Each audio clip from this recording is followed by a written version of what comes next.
Hey everybody, welcome to Relation Shots, our weekly Q&A where we try to answer 7 questions in however the heck long it takes.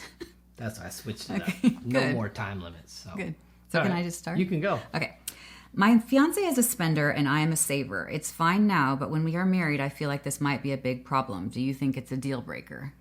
It's going to be a big problem. Yes, definitely a big Deal breaker? I mean, there's tons of couples. Not a deal breaker. Okay, yeah. There's tons of couples that are savers and spenders. The key is first having some agreed upon goals of where you're trying to go so that you can come up with a budget that works for both of you. But there's always going to be that tension, Yeah. I think. No, because I was a spender and you were a saver, and then he's super cheap, and so now I'm not a saver, but I definitely am not a spender.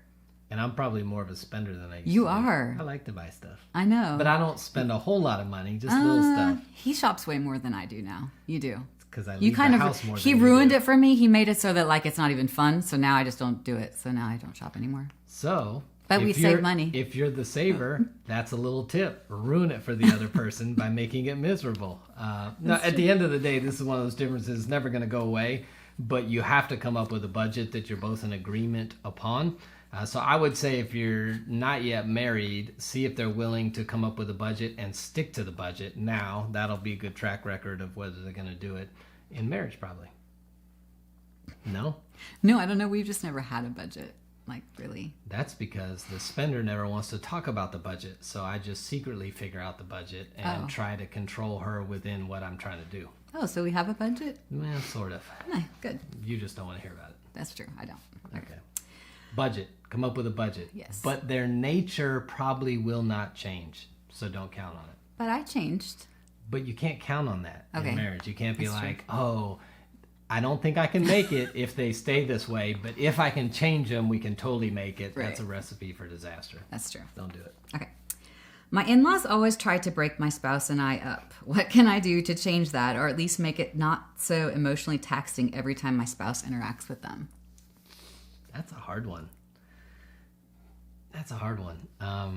The answer is boundaries. You got to be willing to set boundaries that if they don't respect certain things, then they don't get access to you. But I don't know if your husband's willing to set those boundaries. That's why I say it becomes hard. Because if you're trying to set a boundary and your husband continues to let his parents try to break you up, that's not going to work very well. Okay, it didn't ever say a guy or a girl. You're just assuming it's a woman. I thought it said husband. No, it says my in-laws try to break my spouse, and my spouse interacts with them. That may have been prophetic, or I'm wrong. One of the two. So, but Doesn't anyway, not that it matters. Anyway, I was like, that's funny that you just assumed. I don't know why I assumed that. I thought I heard that.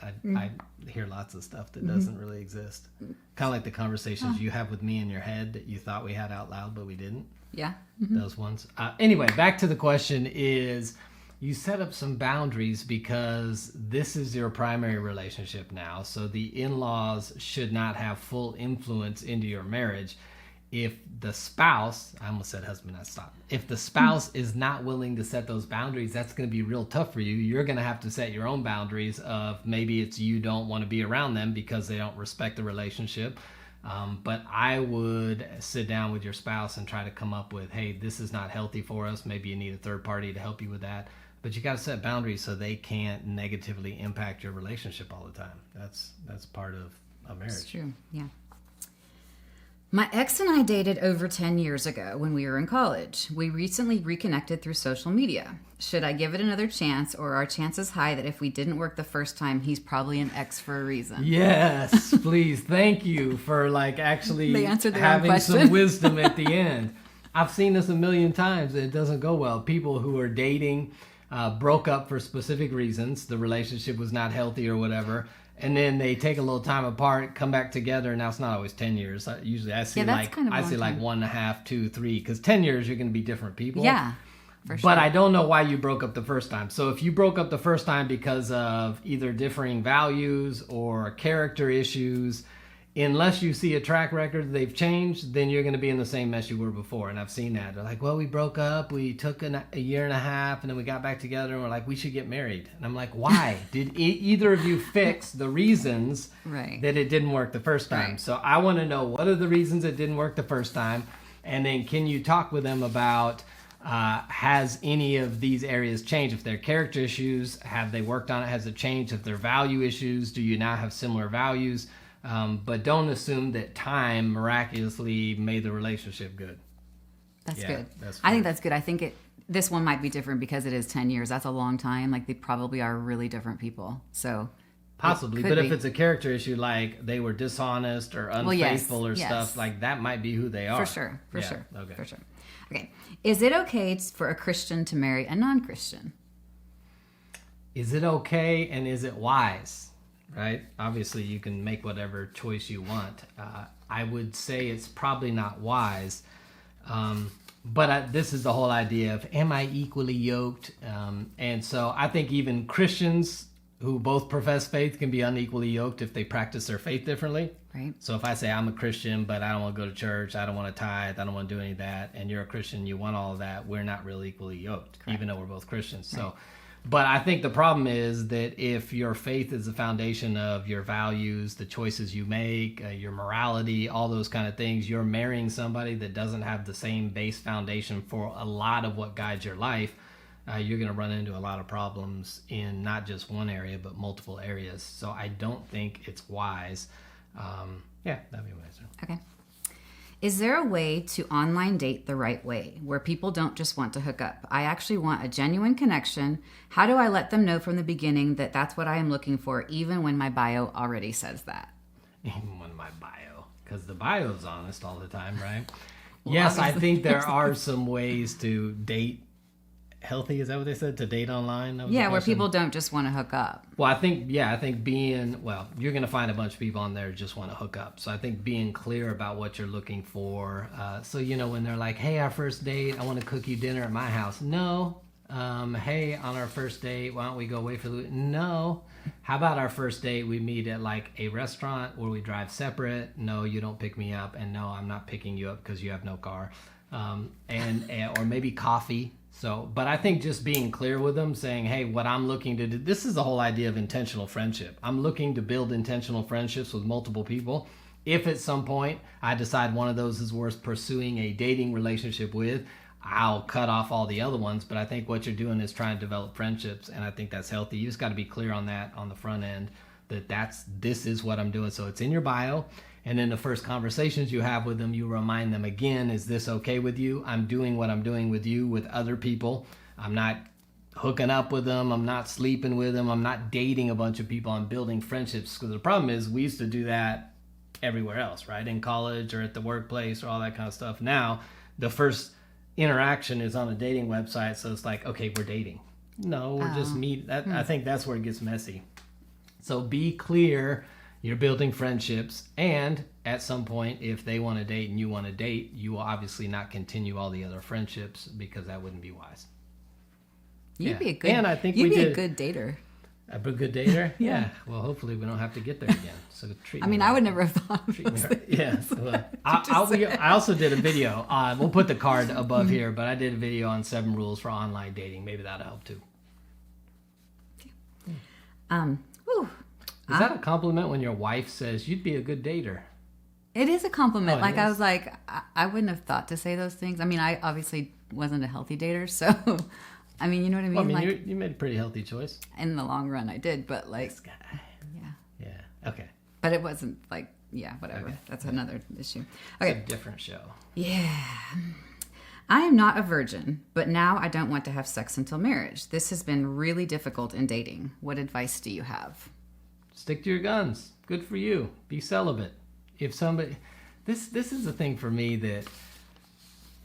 It sounds nice and romantic at the beginning, like, oh, we just couldn't keep our hands off each other. But at the end of the day, like, I want to marry somebody that actually does have self-control. So it may be flattering to know, oh, they just couldn't help themselves with me.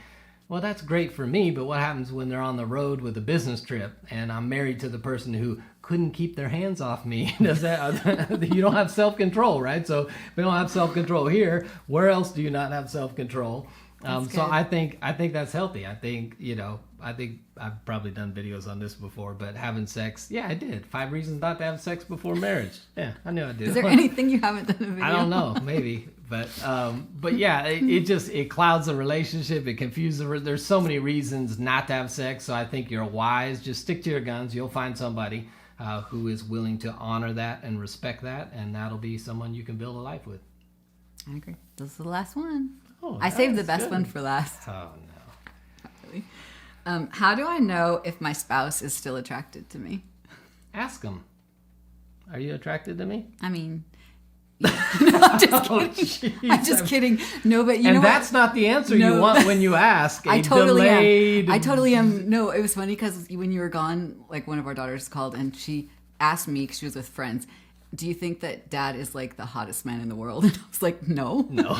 Yeah. And she was like, what? Yeah. But I mean, no, I agree. yeah. Yeah, It's, I know lots of people better looking than me, so that'd be a lie. no, but like, yeah. I mean, I don't know like what this person's getting at. I guess. How do you like, know if... I think they're probably trying to figure out what are the things that would be indicators to know that your spouse is attracted. Was it husband or just spouse? I just said okay, spouse. I mean, I think the easiest way is to ask them, and if they say no, to ask what things.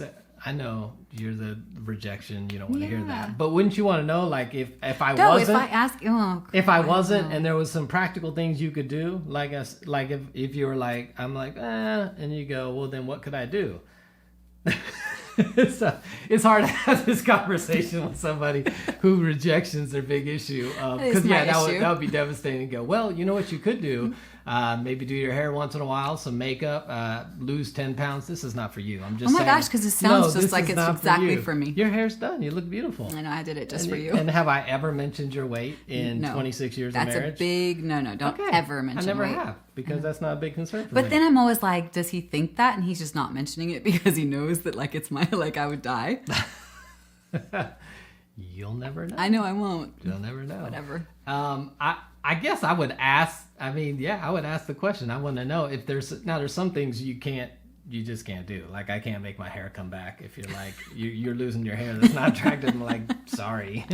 But I think there may be some things. I don't know if there's things you can do at times to, like, hey, yeah, you never dress up anymore. You guys never dress up and go out anymore. You know, everything you wear to bed is, double XL oversized because it's comfy and whatever. And maybe they're like, it'd be more attractive if you wore something that I like to bed or something. So there may be. I feel like you're talking about me. He's not I'm not talking even about talking me. about I you. know you're You don't not, wear but that like kind of stuff I to know, bed. but Okay. like I feel like everyone out there is thinking that right now. No, but I'm just. They're picturing. I me in would a big- want to know if there's little things that I could do to be good. more attractive.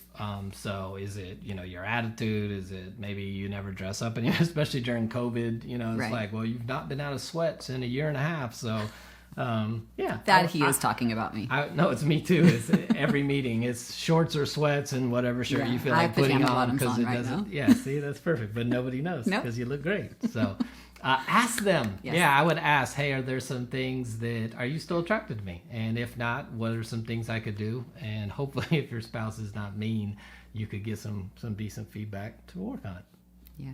I just wouldn't want to know. But I mean, So Obviously, they're asking the how can question, you so they tell? do wanna know. How can you tell if I am or not then?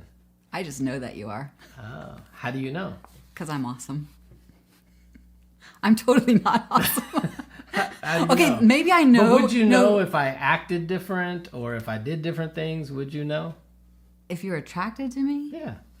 I don't Would there know. be things that I stopped doing if you were like, he's definitely not attracted to me? Would there Like be if we stopped actions- having sex, if you didn't want to have sex, I would think you're not attracted to Okay, me. that Even may though be like one you thing. might have sex with anything. I don't know. And I mean, like men, they say anything. men like will just have sex with whoever. Anything. Like that Scratch men will have that sex from with the whoever conversation. can, and women with who they choose. That's what they say. Who's they? I don't know, like in the things I read People make online. Well, we won't recommend those resources, so no. We might have to cut this part. Yeah. No, we'll leave it. This is raw. Awesome. That's the last question? Yeah. Perfect. There's 7 questions in who knows how long. If there's anything else we can do to help you in your relationship, look in the description area below. We've got a free guide to intimacy. We've got upcoming classes or courses, a book. There's all kinds of things that may help you in your relationship. Let us know if you have any questions you would like answered. You can either drop those in the description or in the comment below, or email those to jill@alteredmarriage.com. And until we see you next time, right back here on Relation Shots.